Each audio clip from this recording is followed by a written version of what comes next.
Am I the a-hole stories? Update: Am I the a-hole for asking my sister to leave after she tried to kick me out of my own house? Original post. My 26 female sister, who I'll call Emily, moved in with her husband, 29 male, who I'll call Roger, 2 years back. Emily and I were never very close, but we were family nonetheless. Recently, they decided to get their house renovated, and because it's been quite disastrous at their place, they asked if they could move in with me last week. I was a little shocked because we haven't spoken in a while, but I said it would be fine with me. Suddenly, Emily wanted to have a talk. She asked if her and Roger could have the place to themselves on Christmas Day and Christmas Eve. I asked where she thinks I can go. Her response? I don't know, get a motel. She continued to tell me how I can afford a couple days in a motel and it won't kill me. She told me it's nothing against me, it's just that they have their own traditions and like to spend the holiday together. They chose to get their house renovated during this time, knowing it would interfere with their Christmas traditions. So, I asked them to leave. I can't put my life on hold and move out because they want to spend the holiday with each other. They won't be homeless. My parents took them in, but they called me absolutely infuriated because I refused to let them stay, and wouldn't let them enjoy the holiday after all the trouble they went through with the renovations. Am I the a-hole? Now for the top comments before reading the update. Not the a-hole. I'm not even sure how you could possibly think you're the a-hole here. What an audacious thing to ask you to do. I didn't, until my parents made me feel like the Grinch. Ask them how they'd feel being asked to leave their own home during Christmas, and pay for their own motel to do so, nonetheless. I'm aghast. Not the a-hole. Ha ha ha, wow, what self-entitled a-holes. Leave your home on Christmas Eve and Christmas please, because we have our own traditions. Not the a-hole. I'm starting a new Christmas tradition of kicking freeloaders out of my house. There's the door. If it hits you on the way out, it's a Christmas bonus. Info: Are your parents leaving their house on Christmas so your sister can host her annual intercourse under the tree party?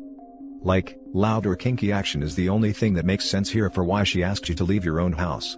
Obviously not the a-hole. My exact thoughts. They must have some weird actual traditions if they wanted the whole house to themselves. Edit: Thank you for the awards and support. I keep seeing the "how could you be an a-hole" comment. I understand it, but my entire family did turn against me. That sort of thing messes with your head. Thank you nonetheless for all of your help. And now for update. It has been a few months since my last post and a lot has changed. After Christmas, my sister called me to apologize for what she had said. She told me she had been dealing with a lot of issues at that time and she didn't mean what she said. I felt sorry for her, I really did, so I told her all was okay and that she and Roger are forgiven. Fast forward a month, and Emily and Roger are getting separated. I don't know their business, but I know that financial problems were a big part of it. She had asked to stay with me again and I, feeling sorry for her, said okay. The first day she came to stay with me was great. We got along well, ordered takeout and watched a movie together. Something we haven't done since we were very young. Keep in mind that my house has 3 bedrooms, 1 belongs to me, 1 is a guest bedroom and 1 is just a pretty much empty room. I decided to furnish the smaller guest room instead of the bigger one, as I keep my violin and other instruments in there. She was staying in my guest bedroom, a very small space with just a bed and a nightstand. This was a downgrade from her living space, but she didn't seem to mind. About 2 nights after she came, she asked if there's any way that she can switch the rooms. Keep in mind that I had no idea how long she was planning on staying, so I didn't think it was a big deal. The room has a comfortable bed and a nightstand with some drawers. It's not permanent, so I told her no. This was when the bigger problems started. She began to leave her dirty clothes and dishes all over the floor. She'd stained a quilt that a close friend of mine had made for me with food. I asked her to please keep my rooms tidy and she started to break down crying. She told me she was feeling very down and that she is sorry. I understand this sort of thing, but I still asked her to keep tidy as she was living here for free. She kept doing it, however, and I asked her to leave again to stay with my parents. Jerk move? Maybe, but the room was dirty and smelled disgusting. A few of my friends say I'm too harsh with her, but I had really tried to get along with her, but we just don't work. She didn't give my parents her sob story this time though, and so there were no more fights with my parents. Fast forward again to last week, my sister gives me a call and apologizes. She told me that she knows we can never be friends, but she hopes we can be civil. I said absolutely. I wanted to take a moment to thank all of the people who took time to respond to me. You guys helped me get through Christmas, 2020. Still not the a-hole. Sounds like your sister has some stuff to work out that has nothing to do with you. Love the update, and good for you. You were willing to forgive and help, but stood by your boundaries. However, I would have your sister talk to someone. It sounds like she is going through a lot, and the sluggishness could be a sign she is depressed. Get rid of those friends honestly. They aren't supporting you, and apparently see you as an inexhaustible source of hospitality for others. Well, now you know that her initial unreasonableness was not a one-time thing, or the result of specific stress from the time. It's just her being entitled and disrespectful towards other people's things. Sounds like being civil is a good resolution here. You'll still have to see each other for family events, so don't burn that bridge completely. But you certainly shouldn't be doing her any more big favors now that you know how she responds. Not the a-hole. I understand going through depression, and the feeling of giving up on doing basic things, but I still don't think you were compatible in terms of living in the same home. You made the best decision for both of you and your overall sibling relationship. If your sister is going through problems, I hope she gets help. Now for the next story. Update: am I the a-hole for not financially helping family and friends, despite being able to? Original post. My son Nick was born with a congenital heart defect 17 years ago. It required a $60,000 surgery in Israel if he was to survive past 12 months. I've spent the first 3 months of his life running around, begging people and searching for money. My parents gave us $100, they had well-paying jobs and guaranteed state pensions. When I asked my brother for help, he mumbled something about needing to save for his daughter's college. She never went, by the way. Anyone who met her could have told him that much. They did take regular vacations overseas though. My department of 40 at work donated $30 on a card. At one point, I was seriously searching for ways to sell my kidney and liver. My in-laws sold their apartment for $35,000. Best friend gave me another $7,000, which was all he had. Accepting his help was one of the few times I cried in my adult life. I sold my car and every piece of furniture and electronics that wasn't bolted to the walls. My in-laws moved in, and we've spent the next 5 years living together, 5 people, crammed into a 2-bedroom. Surgery was a success. As fate has it, I started a hustle and it took off. After years of hard work, I moved our HQ to a Central European country to be closer to our EU clients. Even discounting for about 2/3 of my wealth that is tied up in the business, I am a multimillionaire. My in-laws now have a 4-bedroom house. We pay for them to go on vacations 3 to 4 times a year, or did before 2020. My son is a hard worker who makes me a very proud father. I can't say that I hate those who didn't help back in the day.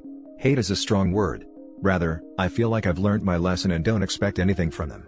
I don't invite my parents for visits. They are welcome to pay for their flights and a hotel room, but I won't cover their expenses like I do with the in-laws. My brother asked for a loan to start his business 5 years ago. I said the time wasn't right. 2 months ago, his daughter got into a car accident, drunk driving.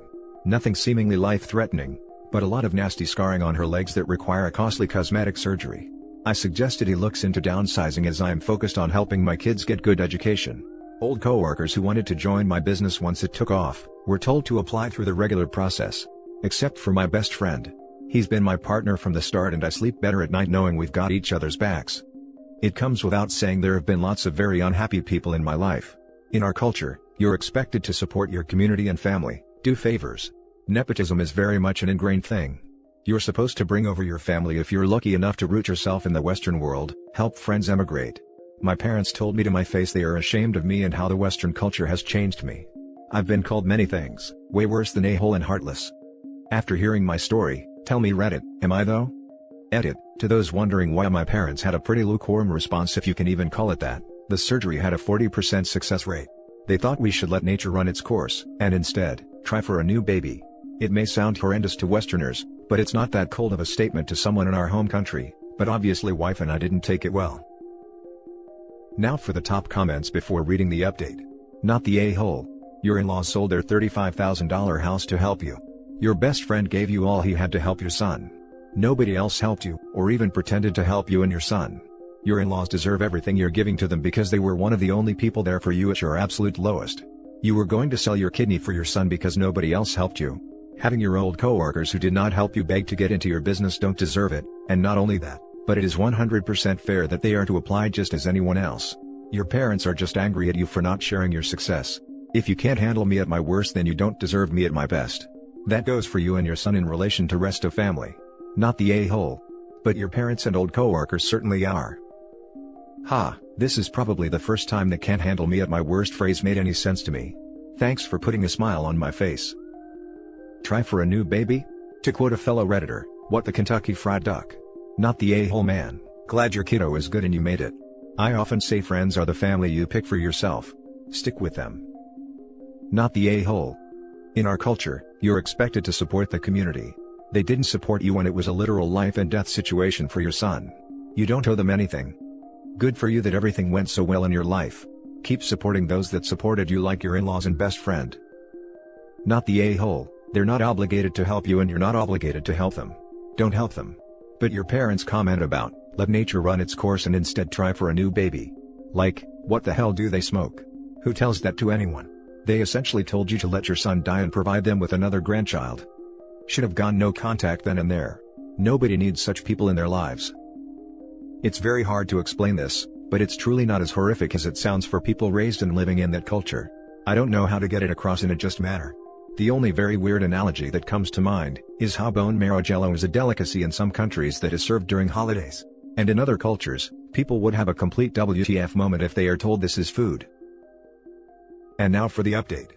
So, it's been a couple months. I've learned my lesson not to ask 17-year-old kids on Reddit questions about real life and made some decisions, haha. First, a lot of you did make valid suggestions that I took to heart. I spoke to my parents candidly about why I distanced myself from them. They were clearly ashamed, and I think it's that shame and pride that kept them from reaching out and apologizing years ago. My mom kept her face covered with her hands for most of the call. She was clearly sad. Anyway, I ended up telling them I would never want to see them to go destitute, so if they are in poor health or need help with the basic necessities, I'm obviously a call away. Otherwise, things have stayed the same. Next, about my niece. Here's where I disagree hard with most Redditors. She's a 20-something girl who made a tremendously stupid mistake. She took down a pole driving drunk and will pay for that with her physical appearance and health for the rest of her life. It could have been worse, thankfully that's all it was. I talked to her, and as a first step, we paid for her initial scar treatment, some silicone dressings/steroid injections to improve the healing. They can't do the removal surgery until they heal properly and things settle down, so could be another 6 months to a year before they reassess. She asked if I can also help her find a rehab. She wants to pay for it herself. She admitted to having a problem, and I won't go into why she started drinking, but I hope none of the haters have the same reason to turn to a bottle. I also talked to my brother that he's got a year to come up with half the cost of her surgery. If he doesn't come through, we'll have a conversation, but I think the fire is lit under his butt, and I'm covering half for sure. I'll remind people we aren't prosecutors and judges, so when it comes to moral judgments, we should do what we believe is right. I stand by my choices to keep my family at an arm's length but not let them fall into poverty if it comes to it, and I support my niece's her attempt to better herself. Thanks to everyone who commented and offered advice. Lastly, please don't send me requests for money. I've read every sob story under the sun after my last post. I'm not an idiot, wasn't born yesterday, and know that any 12-year-old with a keyboard can write a mean tearjerker. I offer tremendous monetary support in my time to local organizations that I can actually see providing support to those in need, so I sleep well at night. Don't bother cursing me out for being heartless. If you're in real need, seek assistance from your local organizations. Best of luck everyone and take care. Now for the closing comments. Good luck to you and your family. I get where you're coming from and don't blame you for keeping your distance with your family. I'm a transplant also, so I get the pressure that comes with that bit. You also have a family of your own to think about. Thanks, that pressure is real. Sorry Redditors were begging for handouts. People suck. My mouth hit the floor when I saw that part. I'm sorry OP, people really suck. Although I didn't see the first post until you posted this with the update, I agree with you on this one. You have made a life-changing event and you can tell who your friends are and not.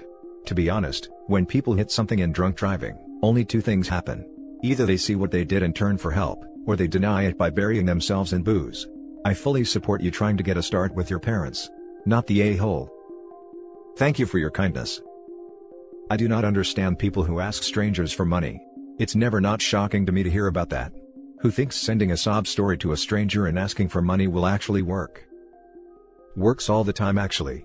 Spam, random scammers on the street, etc. People do it because it's been proven to be effective on the gullible.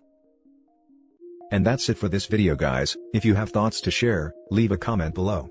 Don't forget to hit like and subscribe if you like this content. I'll catch you in the next one. Good day everyone.